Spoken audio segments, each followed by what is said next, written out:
Welcome back. I'd like to start this one off by just saying, right now I've got a cold, so if I sound a little off or if I end up making a bizarre cut in the middle of a sentence or something, it's probably because I ended up coughing or something to that nature. One of the things I'd like to talk about is the situation between America and North Korea and kind of look at this from a different perspective than I think a lot of the media right now has been looking at it, where they've been on both the left and right, there's been some concern that Trump is legitimizing the North Korean regime by visiting. They worry that this might exacerbate the situation and cause the situation in North Korea to last longer. And I don't agree with these sentiments. I also don't agree with the idea of, oh, well, this is the perfect solution to all of this either, but I don't know the perfect solution, so it's kind of difficult to say that. Now, to back up my initial statement, where I don't think that this necessarily harms the situation and prolongs and legitimizes the regime, is because essentially the regime is already as effectively illegitimate as it gets. He is a world leader, whether you like it or not. He's not a popular world leader. He's not a very good world leader. He doesn't treat his people very well, but if Kim is not the leader of North Korea, then who is? So I assume then the backup argument is, well, yeah, but like not every person in the world gets to command the attention of the leader of the free world, quote unquote. And so going there, it's like, well, why would you go talk to Kim when you could be talking about something more important with France or whatever? Why give him the time of day if he's going to be such a child? And so I think we could actually take a situation with a child and use that as a great analogy here to look at the North Korean situation. So if you have a child that's throwing a temper tantrum, they want ice cream, you don't want to give them ice cream. You know, maybe it's because of health reasons, maybe it's because you're about to eat dinner, maybe it's just because you don't feel like getting ice cream right now, whatever. But they're in the other room and they're screaming about ice cream. That might be a case where it's okay to ignore them. But if they become a danger to themselves or their other, if they start hitting the cat or pushing their sister around because she's complaining because the temper tantrum child is being noisy and they start complaining and then she starts getting pushed around by her sibling, then as a parent it's time to step in and be like, no, this is not okay, and sit them down and have a talk. And you can do that without being, quote, appeasing. Appeasing would be giving the child ice cream in order to get them to shut up, which is essentially what we've been doing. North Korea, they saber rattle, they say we're going to nuke. Then we turn around and we're like, no. And then they settle down, and then we're like, here's some rice, be quiet, feed your people, go away. So, no, it's not appeasement in the terms like where they were giving Germany whatever they wanted leading up to World War II, but it is in a kind of appeasement. And certainly Bush was guilty of that. Obama took a more standoffish approach, but it was going on essentially behind the scenes. They were still sending aid to North Korea. So that's what's been going on. So seeing a different approach where Trump isn't necessarily going in there, and I mean, okay, so we halted the war games. Do you think we really need war games to have Korea under the impression that we could wipe them off the face of the earth anytime we wanted to? We don't. I think that's a very reasonable concession to get in exchange for denuclearization. Even if that was the only thing we got, and we didn't get the remains of prisoners returned and the release of people, and I think that ultimately just the denuclearization would be enough.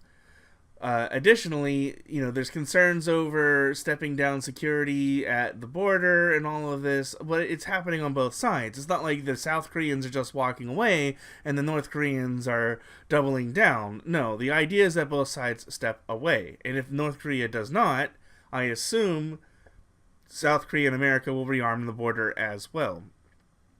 So going in and addressing Kim on his own terms, well, not on his own terms, but addressing him isn't a problem, I don't think. I think this is the right thing to do, where you go in and you're like, all right, let's talk about this, because you're enough of a problem that every other country in the world, even China, your biggest ally, considers you a problem.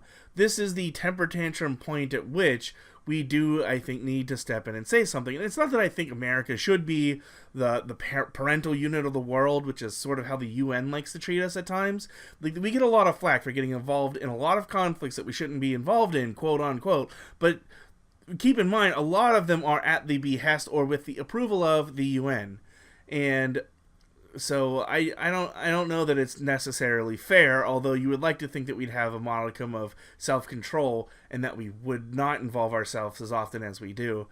But the Korea situation is a uniquely American problem, I think, because we essentially created it. Or we didn't create it. North and South Korea, just regular old Korea, was in crisis before we got involved. And then we decided to step in and essentially back one side of the conflict until eventually the other half of the conflict got its backing from China, and then it ended up in the standoff that has lasted, 60, 70 years at this point. So we kind of created this monster. And it's, I think, appropriate, even though a lot later in the process than I would have liked, I think it's appropriate for us to step in and try to fix it.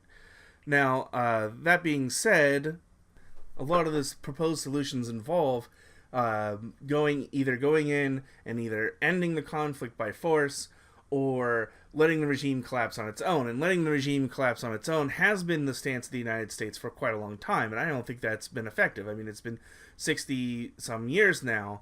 I don't think that they're any closer to collapsing today than they were in the 90s. Now, of course, I don't have the intel that the government does, but, that's been our position ever since Clinton, is that, they'll collapse any day now. We'll just let that happen. A conflict would kill too many people.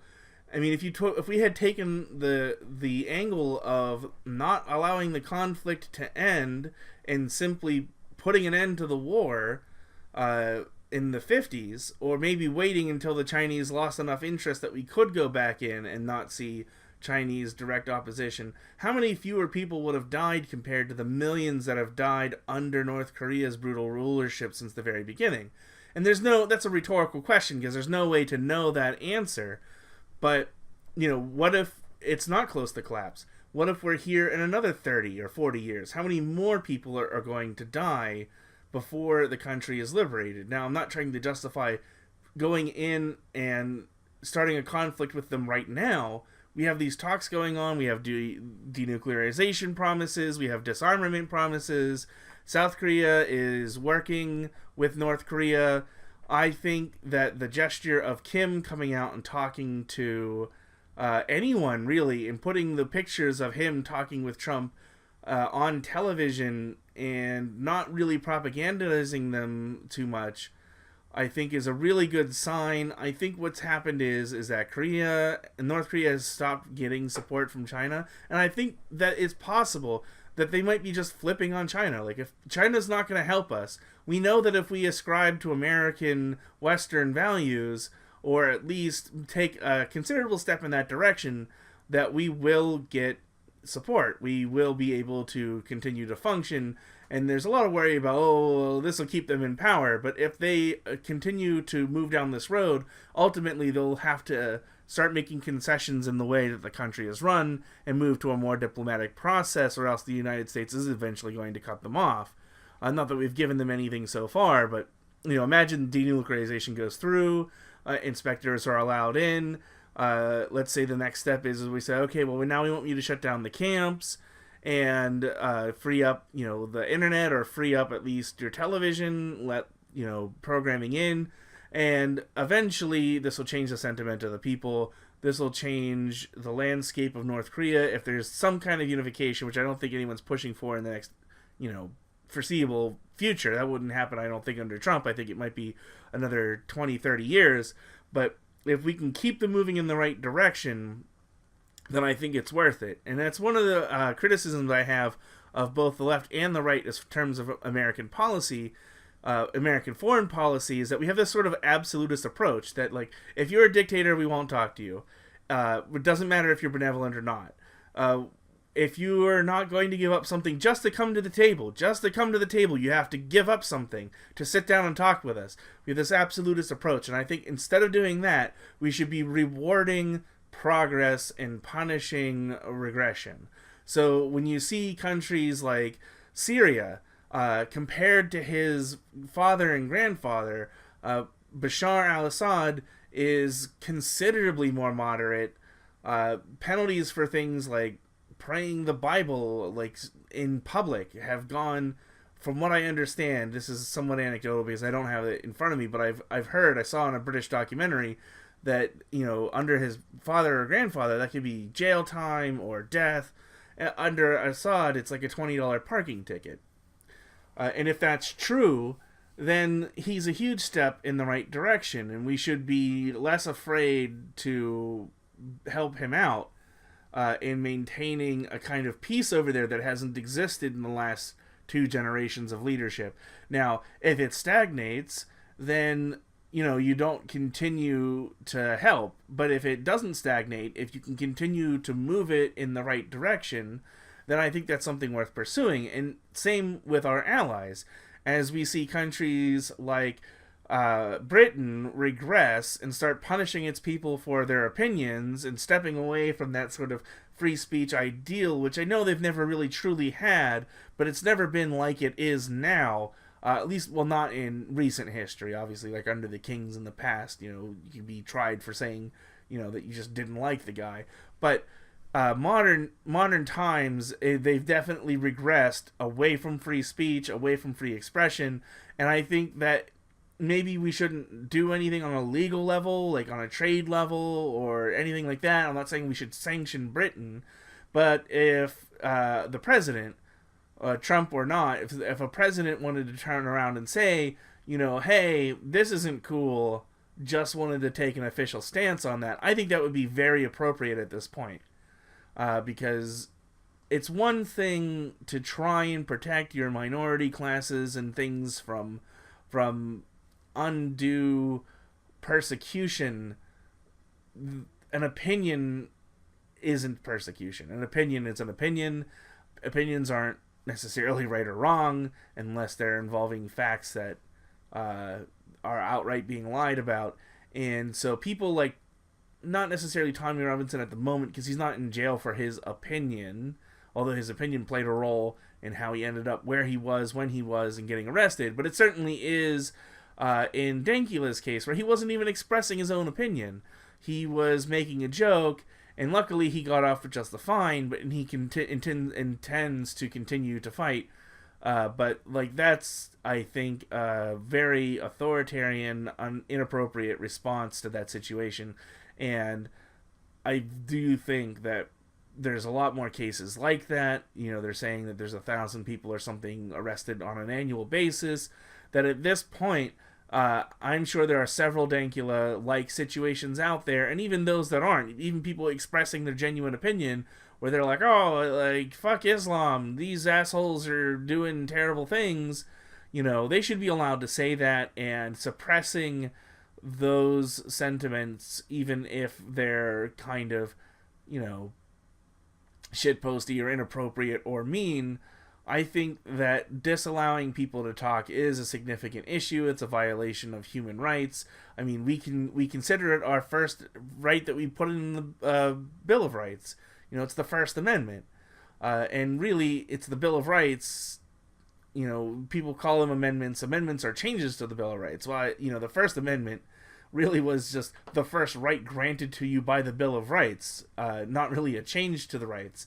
And as our first right, I think violating someone's freedom of speech is in a lot of ways just as bad, or because of what it can lead to, even worse, than imprisoning them unjustly. And now, violating their First Amendment right with the threat of and including imprisonment, we've definitely crossed the serious line here that I think our government should take more seriously and, you know, at least issue a statement on how we feel about one of our closest allies moving down this road. Because it would certainly send a message to countries like Canada, who are sort of next in line to head in this way.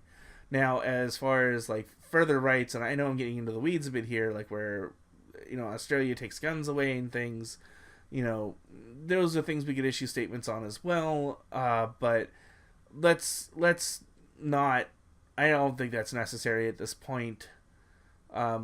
But in terms of the freedom of speech situation going on in Britain, I do think it is appropriate. I would like to see that. I don't think it's going to happen, but you never know. Trump tweets all kinds of crazy shit, so he could very well move in that direction. All right, well, I'm going to end it here because I'm getting into a little bit of another subject. I think the talks in North Korea are a good thing. I don't think that we gave up too much. I think that, like I said, just to summarize, it's kind of like a child throwing a temper tantrum. There is a point where you ignore, but there is a point where you intervene. And I think we've come into that intervene point, and just talking to the guy isn't appeasement. And that's sort of my summary of thoughts. All right, I'll see you in the next one.